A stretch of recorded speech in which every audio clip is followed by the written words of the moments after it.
Olá, muito boa noite. Estamos chegando ao vivo aqui no estúdio do Band Esportes para mais um Supermotor e pelas imagens, né? Vocês perceberam, nós temos hoje um convidado mais do que especial, Nelson Piquet, tricampeão do mundo de Fórmula 1, para bater um papo sobre automobilismo, sobre Fórmula 1 e tudo que acontece, né, no mundo do esporte que a gente gosta.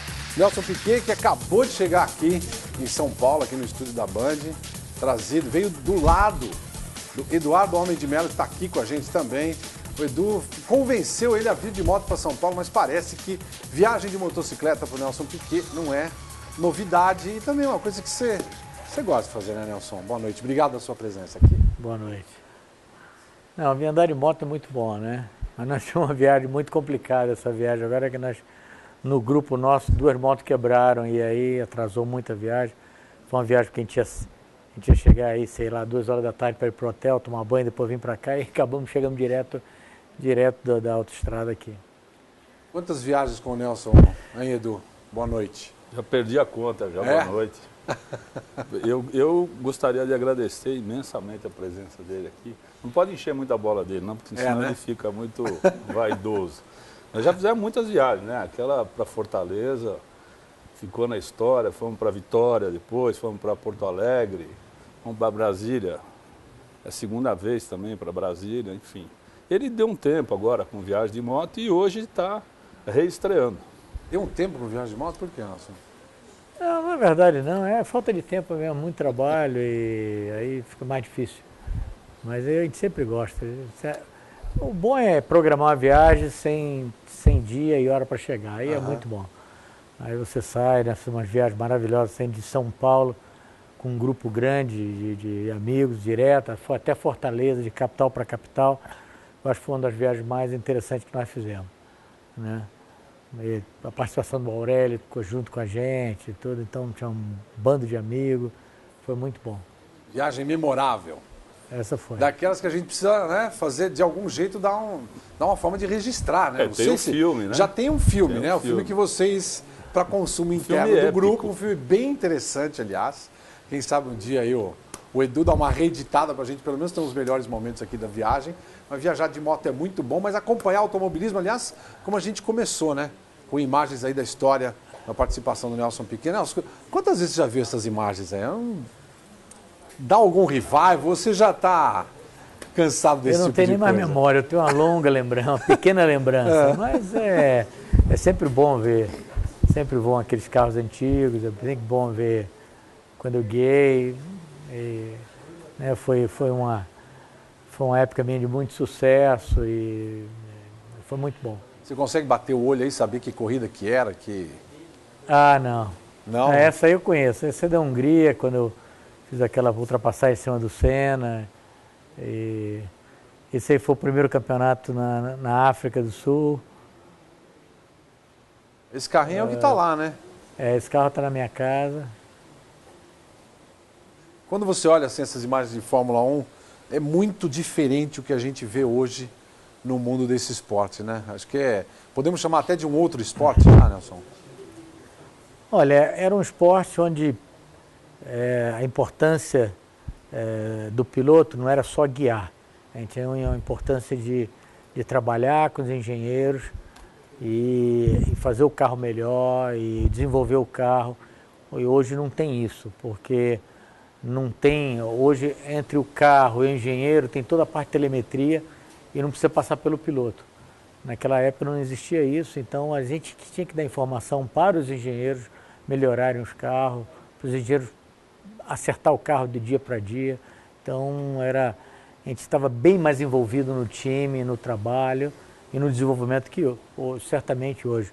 Hoje o piloto bem jovem, muito bom, muito com a capacidade de dar 70 voltas sem errar e tudo, é o que precisa. Naquela época não, a gente tem que ter muito mais experiência, saber o que estava acontecendo com o carro, entender muito de mecânica para ajudar não só os engenheiros, mas como os mecânicos a acertar o carro para o dia seguinte. Você sabe que eu tive uma experiência esse ano acompanhando o Nelsinho, lá em Bristol, no Tennessee, lá na NASCAR, na Truck. E ele acompanhando a evolução. Primeiro treino, a equipe dele lá para trás. E ao longo dos treinos, do momento que ele ia para a pista, ele ia melhorando o carro. No final, não sei se ele largou em segundo ou terceiro, mas ele largou super bem, conseguiu evoluir o carro. E a satisfação dele, que ele descreveu, foi exatamente isso que você falou. Ele falou assim, o mais legal daqui é que não tem telemetria. A gente treina com telemetria, mas no final de semana de corrida não tem nada. Então é na conversa que a gente vai acertando o carro. A NASCAR é como a Fórmula 1 dos anos antigos. Você não tem a telemetria, você tem o piloto diretamente envolvido com o carro, se torna tudo mais barato, né? Os carros são feitos à mão, não tem uma forma para fazer os carros, cada carro é diferente, né? Então você senta de um carro para outro, você tem que acertar o outro carro, não interessa que não é o mesmo carro. Isso foi muito legal poder acompanhar lá na NASCAR, o Nelson e o Miguel Paludo, no dia que a gente acompanhou lá. Agora, quando você olha a Fórmula 1 hoje, eu e aqui o Edu Amin de Mello, a gente tem uma discussão. Ele chegou para mim e falou assim, campeão deste ano e do ano passado, não guia nada. Carro que faz tudo. Não. Você concorda com isso? Não concordo, não. Você tem que... Eu falei a parte de desenvolvimento do carro, a parte de falta... Você não precisa ter experiência, você pode ser muito jovem, você não vai levar... não vai te atrapalhar muito. Mas o guiar, você precisa ser bom, precisa ser aquele tranquilo, você tem que ser uma máquina de guiar, dar aquelas 70 voltas sem errar. Logicamente, quando você te viu na largada de Interlagos, né, o Vettel saiu, se ele não tivesse tido problema, ganhava a corrida. Ele já, sabe, você não vai ver muita ultrapassagem, não vai ver, né, porque o carro é superior, ele não erra, vai abrindo, vai embora. Quem que você acha que são os melhores hoje? Até pela temporada que a gente viu aí. Olha, não há dúvida que os melhores que eu acho de talento é o Vettel, o Alonso e o Hamilton. O Hamilton teve uma crise muito grande esse ano, bateu, estragou. O Button era mais regular, fez um campeonato melhor do que ele. Não acho que o Button tenha o talento que tem o Hamilton, né? E o Webb também, o ano passado, fez um ano bom, mas quando o Vettel se afirmou mesmo, você vê a diferença entre um e outro. É por conta da equipe trabalhar e falar, não, o cara é esse aqui, vou dar o melhor para ele? Não tem essa, né? Não tem essa. Tem quando você tem um grande desenvolvimento de uma corrida para outra corrida, uma corrida para outra corrida, uma corrida para outra corrida, e aí o time não consegue fazer as peças para os dois carros, aí faz só para um, 2 corridas depois faz para o outro. Mas isso é quando o desenvolvimento, quando você está muito atrasado e começa a desenvolver, o carro começa a melhorar. Mas do jeito que eles estão, não. Os carros são iguais e aí a diferença do piloto mesmo. Ou quando descobre que o carro estava tudo errado. E aí tem que voltar para casa, durante a temporada não consegue chegar num nível satisfatório. Agora, com relação à RBR, o Timo Glock declarou outro dia aí. O que é RBR? É a Red Bull Race. Ah, tá, Red Bull Race. Eu não sei ele porque declarou, você fala RBR. Não, aqui. ele declarou que se ele tivesse um Red Bull na mão, ele também ganharia o campeonato. É bom falar, né? É fácil falar isso. Aí fica tranquilo, né? Eu também, se eu não tivesse feito umas decisões erradas na minha vida, eu tinha ganhado 10 campeonatos do mundo. Né? Não é? É a mesma coisa. O que vale é mesmo que eu ganhei. Desses que você ganhou, qual foi o que... Porque a gente viu aqui no Grande Prêmio do Brasil você andando um carro que fez história. Você fez história andando nesse carro de novo e tal. Aliás, né? A torcida corintiana está te aplaudindo, lógico, porque aquele desfile com a bandeira do Vasco foi realmente... Mas a bandeira teve um desfecho muito legal. Teve Como é que foi o desfecho? Como é que foi essa história aí? Não, a gente quer saber, na verdade, desde a ideia, quem foi que trouxe o carro, porque a gente sabe que ele tem um amigo... Ele tem um amigo fraquinho no mundo da Fórmula 1, que falou assim, acho que vou trazer um carro para você andar. E conta como é que foi essa história, Nelson. Eles falaram, faz 30 anos que eu ganhei o campeonato com esse carro.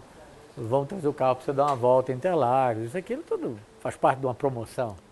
E eu adorei essa promoção porque a maioria dos meus filhos nunca me viram andar de Fórmula 1, então eu aproveitei isso, trouxe a família quase toda que estava por aqui, os meninos pequenos viram andar na Fórmula 1 e tudo, então eu aproveitei bastante esse momento.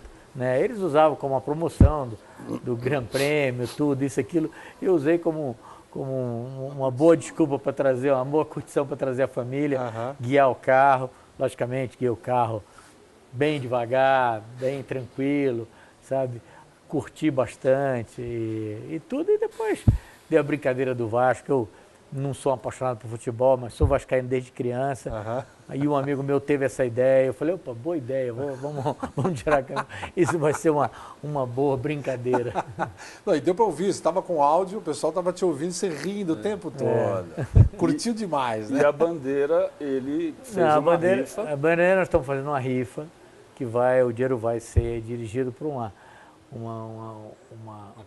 creche que nós temos lá em Brasília, que a gente ajuda muito, chama Provida. Quantas crianças então, tem? São 420 crianças que tem. Então nós vamos fazer um sorteio dessa bandeira e o dinheiro vai para. Você tem algum endereço, contar para a gente divulgar, usar? Isso vai sair tá saindo no Twitter, né? Eu acho que é o Twitter da Autotraco, mas eu vou descobrir. Passa pra gente, porque é legal a gente saber, bom. porque tenho certeza que muito vascaíno vai fazer questão de ter essa bandeira. Vai ser um leilão? Um sorteio? Não, vai ser um sorteio. Tá.